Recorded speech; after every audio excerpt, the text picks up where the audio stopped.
Hey guys, Wayne here from H2TechVideos. Today we're doing a review on the Kindle Voyage, pros and cons, worth it or waste. And we've had basically about a month to play around with this new Kindle. And there's some things that we do like about it. And, you know, we do have an opinion about it. And let's just not wasting time, let's jump right into it. So, obviously with this Kindle, the big feature is two things. So if you have the Kindle Paperwhite and you're saying, hey, why should I make the jump? Is this worth it? Well, based on the specs, there's a couple of things. So first of all, there are 6 LEDs built into the screen versus the Paperwhite only has 4 LEDs. So the screen does get brighter. Second thing, this does have the adaptive light sensor, which allows you to basically, the Kindle will automatically adjust the brightness based upon how dark or how light the environment you're in is. So in theory, really good idea. So if you go from your patio outside where it's fully lit to maybe inside where it's, you know, a little bit darker, the lighting will adjust all the way into going into a pretty dark room. That light will continue to turn up and sort of adapt to that lighting. The third thing is it is lighter than the Paperwhite, so just, you know, by a very small amount, but based on the specs it is a hair lighter. And the next thing, probably one of the other biggest features, is the touch sensors. So there's a haptic touch sensor on the side, so left and right, so it doesn't matter if you're left-handed or right-handed. And the sensors are pretty cool. It took us a second to sort of figure out how they work, but basically, if I have my finger on the sensor, when I'm ready to turn the page, I just press down and that's it, okay? So the bottom sensor will advance you forward in the book, and the top sensor, this little circle up here, will take you backwards. So it's really sort of comfortable just being able to just, you know, have the book in your hand, and, you know, most of the time you're going to be going forward, so it's just your fingers here and you're just pressing.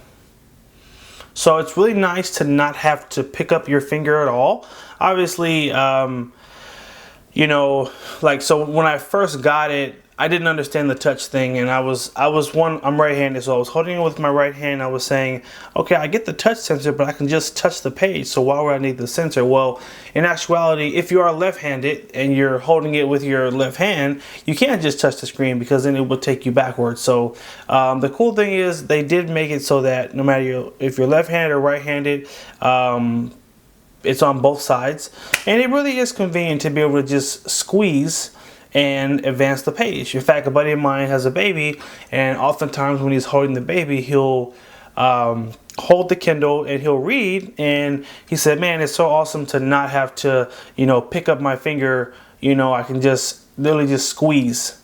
So it's a good technology. It's one of those things where you just have to get used to it, and once you're used to it, it's very convenient. So I think that really is a cool feature. And so to really get down to the nuts and bolts, let me sort of share what I liked and what I didn't like. So I do like the sensors. All right. Again, they do make reading a lot easier.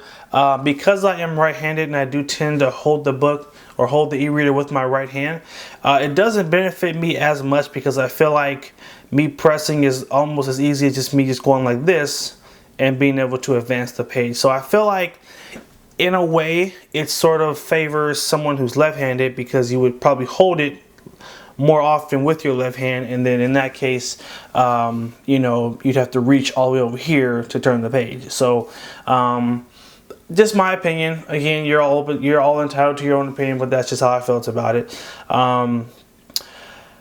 Aside from that, I did test out the adaptive light sensor, and in my opinion, I don't know, I wasn't 100% impressed by it because I did try to read. So for example, at night when my wife, you know, we're both ready to go to bed, or I might sit, read a little bit more, and the light was completely off. The screen did light up, but I felt like it kind of hurt my eyes after reading for about 10 minutes. So it was sort of over brightening the screen, so I still had to go in and manually adjust the brightness down because, and again, it depends on what environment you read in.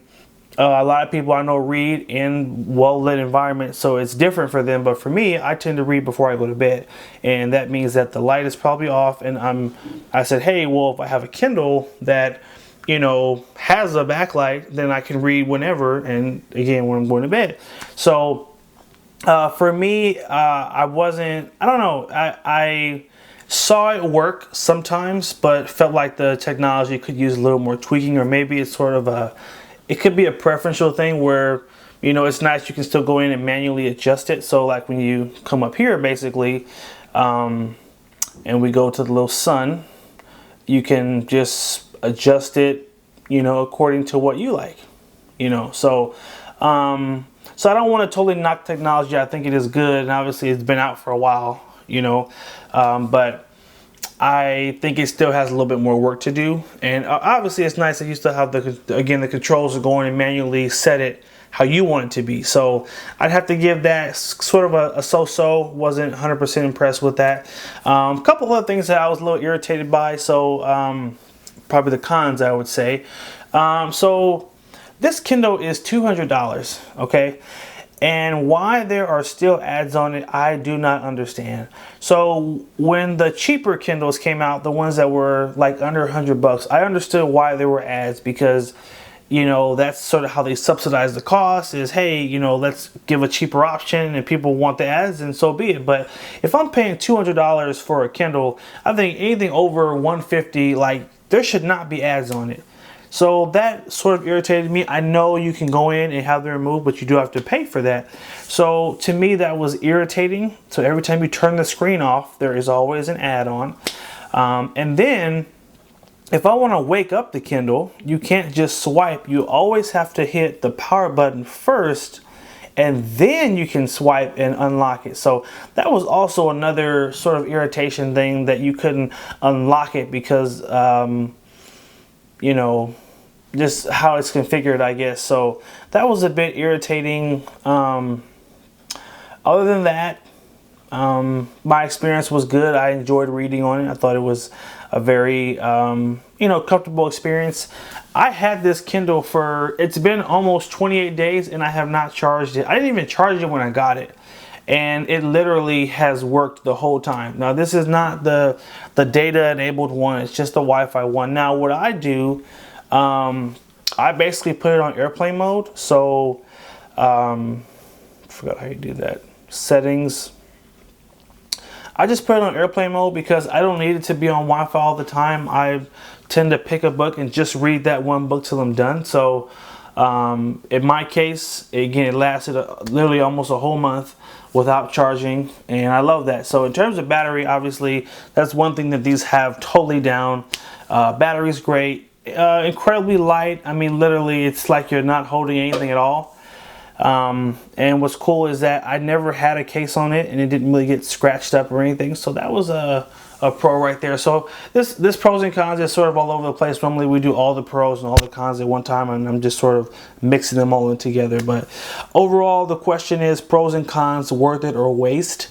I would say that this would be a worth it with conditions. Okay, I think this is for a sort of a niche group of people. I do think it's slightly overpriced at $200. It's a big jump from the Kindle before that. So the Kindle Paperwhite is $119 for Wi-Fi, and then for the Voyage, it's $199. So $8 jump for two things. Again, the touch buttons and the adaptive light sensor. So I think it is a great device, and I think a lot of people are going to enjoy it. I don't think it's for everybody, and I think hopefully you'll take sort of the pros and cons I've shared with a grain of salt, and you'll see what feature is most important for you. Again, my buddy who is holding his baby all the time and rocking him to sleep, this was like the best things in sliced bread, having the sensors there. So for him it worked. For me, I sort of feeling like I want to jump down and just get a regular Kindle Paperwhite, because I feel like that's good enough for me. I don't read a ton, But maybe if you're reading a whole lot more, then maybe the investment is worth it and you wouldn't mind paying the extra $80. I'll leave that up to you, but I hope you did find the review helpful. Make sure you like, favorite, and share the video if it was helpful. Thanks for watching, guys, and take care and have a good one.